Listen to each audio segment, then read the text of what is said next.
Hi and welcome back to my channel. Today we're creating a spectacular slimline card featuring a couple of dies from CottageCutz. I don't use the word spectacular when I refer to my own cards very often. I have to say this is one of my favorites. I'm using the Woodland Christmas set. I'm going to be using the poinsettia and the cardinal. I thought that the Christmas Farmhouse Floral really complemented this die set nicely, and so I'm going to use it as well. I will not be using the pine cones, nor will I be using the milk jug. The CottageCutz dies are high quality dies. When I run these through my die cutting machine, as you can see here, I did use accent opaque white 120-pound cardstock. I get a nice cut and my dies never warp, so they're very high quality dies.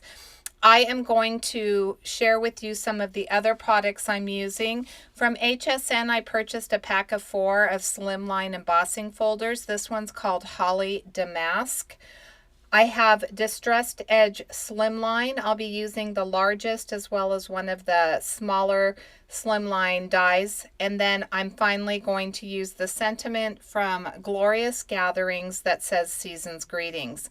I'm going to show just a smidgen of Copic coloring. I'm going to show how I colored the cardinal. I started out with a Y18 to color out his bill. From the widest point of his bill, I am going to create a kind of like a triangle to create the black mask a cardinal would have. I started with a C7 marker and then I went over the edges with a C9 just to give it a little bit more depth. I'm going to add some texture to this bird. I started with my shadows with an R59. I blended out with an R29 and finish off with an R27. This is the second cardinal that I've colored. The first one is already on the card, but I wanted to share the coloring with you. There's a little bit more texture on the first cardinal that I colored. I used a flicking motion for both of these, but I blended this one just a little bit more with that lighter R27. I am going to show you a close-up.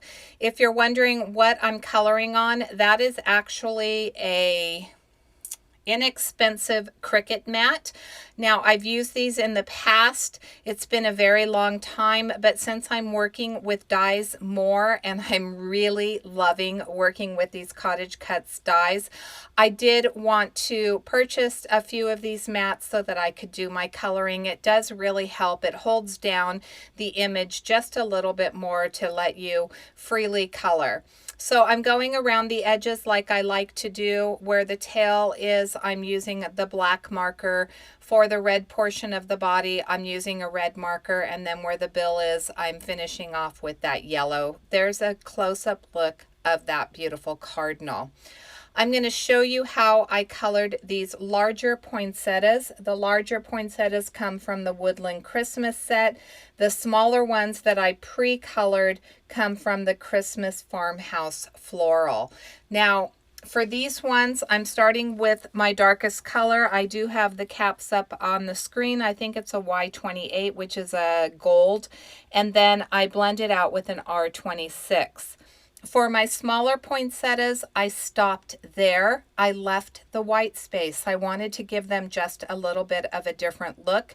So I did the same flicking motion. I used the same 2 colors, but the difference is for this larger poinsettia, I'm using the side tip of my lightest color, which I think is a Y23, and I'm just going to blend that white over that white, I should say, and give it a more smooth blend. Using a stylus and a foam pad, I'm using the smallest stylus that I have. I'm going over the tips and curling them inward. So I did not spray these. Typically I spray these things with water, but I didn't do it on these ones. But I did also take the ends where the bottom of the leaves meet the center of the poinsettia. I did also kind of press down in that area, and that gives me more of a curve as well. When I do finish up with these flowers, I am Actually, a poinsettia is leaves, but when I finish up with these, I am going to offset. So where the open space is on that bottom layer, I'm going to turn my top layer and make sure that those leaves are in that voided space, and then I press down with the wider side of my stylus, and that gives my flowers just a little bit more dimension.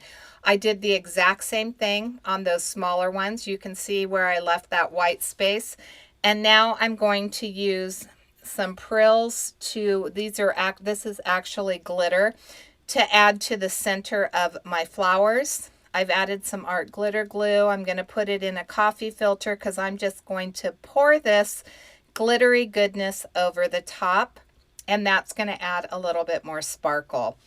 Here's that embossing folder called Holly Damask. I did spritz my paper, both of them, with water before I did run them through my die cutting machine. As you can see, I did use a teal, and then I also used a deep red.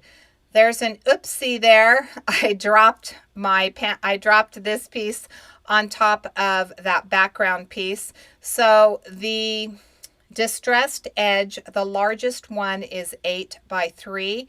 I cut a card panel from the cranberry cardstock, and that was cut to 8 1/4 by 3 1/4 inches. I added foam tape to this center embossed piece, and now we're going to start building our swag. So as you can see, I did color all of my images off camera. I colored them in greens and teals with touches of red, and then I did add a splash of pink. I thought that that pop of pink would add a little bit more interest to this composition. I'm going to be very mindful of how I'm putting this together, so I want the left and the right side to balance out. Because I am using that larger poinsettia, it's going to off balance the right side of my swag just a little bit, and I'm going to even that out by adding just a little bit more foliage to that side. The bird is facing to the left, so I did need to put him on the right side, which meant that the left side was where that larger poinsettia would rest. As you can see, I did put the holly, like I said, linear to each other, and then all of the other pieces right here are going to match on the right side, except for the evergreen pieces or the pine needles. Those are going to be the additional pieces, and I am going to change up how I put my poinsettias on because I do need them to complement the cardinal. So I'll start by putting this piece. This is what I thought my sentiment was going to be. It was from another die set from CottageCutz. I hated it. You're going to see me literally toss it to the side in just a few moments. It was too small. It just didn't fit the composition. I didn't like the colors. Even though I used some of the same colors that I used in my foliage, I didn't like the colors. I am going to keep the gold glitter paper. You will notice that I did mount my entire pieces of cardstock to another piece of glitter cardstock. That's inexpensive glitter cardstock from my stash.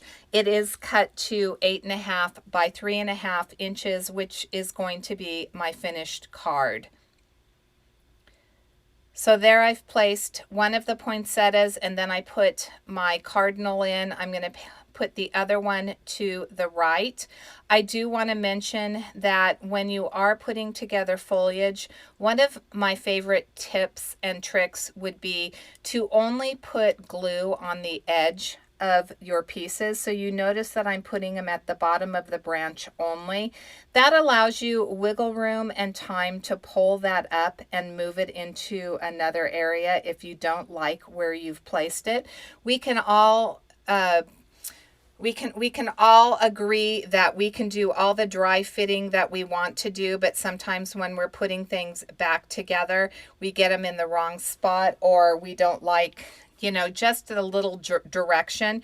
You'll notice that the holly on the right side is not peeking out as much as the holly on the left side. So I am going to adjust it here in just a moment.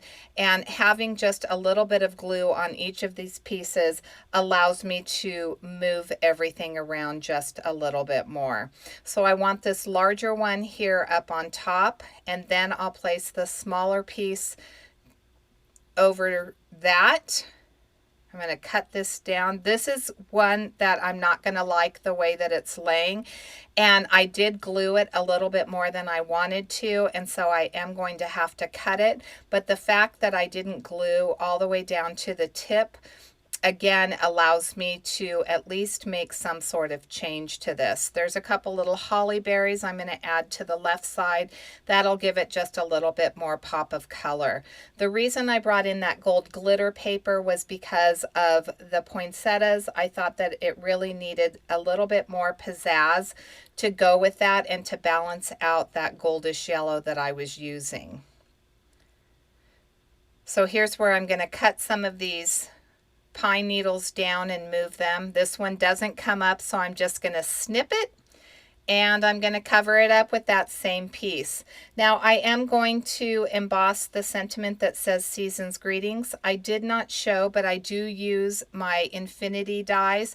I use the oval ones from Hero Arts, and I'm going to cut out the Season's Greetings, and then I am going to mat it with another oval that's going to be that same gold glitter cardstock.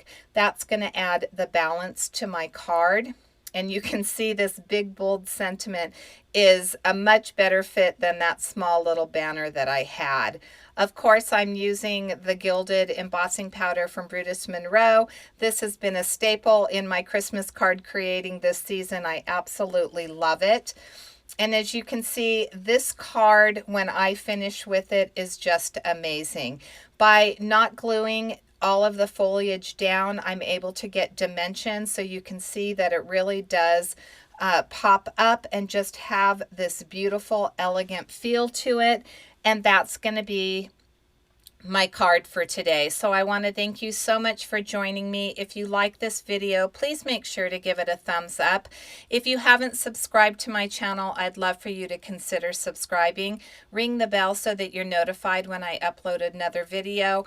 And until next time, I hope you have a fabulous day. Thanks so much for watching.